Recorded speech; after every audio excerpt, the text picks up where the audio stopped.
नमस्कार भावा बहिणींनो, जर तुम्ही नॉनव्हेज खात नसाल तर तुमच्यासाठी ही रेसिपी घेऊन आले. ह्याला आमच्या इकडे सांडगं बोलतात. सांडग्याची रेसिपी नॉनव्हेजच्या टेस्टमध्येच येते. इतकं टेस्टी लागते का नॉनव्हेज बी तुम्ही विसरून जाल. आता सांडग्याला आधी आपण मध्यम आचेवर चांगलं ह्याला भाजून घ्यायचं. गॅस फास्ट करून भाजायचं नाही, नाहीतर करपतात सांडगं. मस्त असं आपण ह्याला भाजून घेतलं. आता ह्याला मी काढून घेते. कढाई ठेवायची लगेच. कढाईमध्ये तेल टाकायचं एक पळी. कमी तेल टाकायचं असलं तरी चालतंय, काय त्याच्यात प्रॉब्लेम नाही. आता तेल टाकलं की ह्याच्यात आपण जिरं मोहरी घालून घ्यायची, छोटा अर्धा चमचा.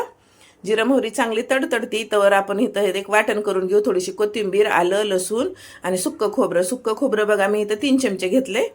आल्याला थोडं चिरून टाकते म्हणजे लवकर बारीक होते. बिना पाणी घालायचं ह्याला वाटून घ्यायचं, पाणी घालायचं नाही. थोडंसं असं जाडसरच पाहिजे आपल्याला. हे बघा असं भरडा असल्यासारखं झालंय का नाही ह्याचा. असंच आपल्याला ह्याला वाटून घेतलंय बघा. ह्याला मी एकदम भरड्यासारखं. आता जिरं मोहरी तडतडली की ह्याच्यात आपलं हे वाटून टाकून घ्यायचं. मस्त असं ह्याला तळू द्यायचं. मस्त तळे बघा हे आता आपलं. आता ह्याच्यात मी टाकणार आहे कढीपत्ता. 2 कांडी कढीपत्ता घालायचा.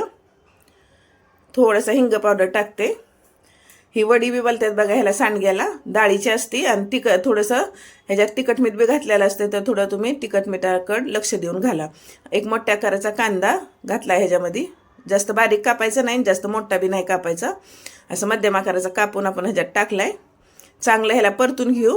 कांद्याचा कलर बदलूच तर नाही परतायचा. थोडासा बस ह्याला मऊ झाला पाहिजे बघा कांदा. मस्त असं आपण ह्याला आता भाजले. आता ह्याच्यामध्ये मी थोडी हळद पावडर टाकते. छोटा पाव चमचा हळद पावडर. हे काळा मसाला घातलाय बघा मी 2 चमचे. तुमच्या तिखटाप्रमाणे घाला. आणि ते आपल्या सांडग्यामध्ये बी थोडं तिखटच असतंय, तर थोडं लक्ष देऊन घाला, नाही तर जास्त तिखट होईल. मस्त असं आपण हे मसाला घालून बी भाजून घेऊ. आता बघा ह्याच्यात मी टाकते सांडगं. आधी आपण भाजून घेतलेले, तर जास्त ह्याला काय भाजायची गरज नाही. मस्त असं ह्या मसाल्यामध्ये थोडंसं परतून घेऊ आपण सांडग्याला, म्हणजे चव चांगली येते. पाणी ठेवले बघा गरम व्हायला बाजूला. सांडग्याच्या भाजीत पाणी गरमच घालायचं, म्हणजे चांगली चव येते तरी बी चांगली येते बघा. मस्त असं आपण ह्या सांडग्याला बी मसाल्यामध्ये फ्राय करून घेतलंय. व्हिडिओ आवडत असला तर तुमच्या मित्रमंडळीत पाठवत जावा. व्हिडिओला लाईक करत जावा. गावठी रेशमाला सपोर्ट करा. सबस्क्राईब करत जावा गावठी रेशमाला. तर बघा असं मस्त असं आपण ह्याच्यात गरम पाणी घातलंय 2 गिलास. तुम्हाला जितकं घालायचं असलं तितकं घाला. जास्त पातळ बी केली तरी काय फरक पडत नाही. ज्वारीच्या भाकरीबरोबर चांगले लागते खायला. आता मीठ घालते चवीपुरतं. एकदा टेस्ट करून बघणार आहे मिठाला. गरज असली तर थोडंसं आणि मीठ टाकून घेऊ. आता बघा थोडंसं पाणी राहिलं होतं ते बी टाकून घेते मी. आता थोडीशी उकळी आली की ह्याच्यात मी थोडी कोथिंबीर आणि शेंगदाणं घालणार आहे. शेंगदाणं कूट केलंय मी शेंगदाण्याचं. 3 चमचे शेंगदाण्याचं कूट घालायचं.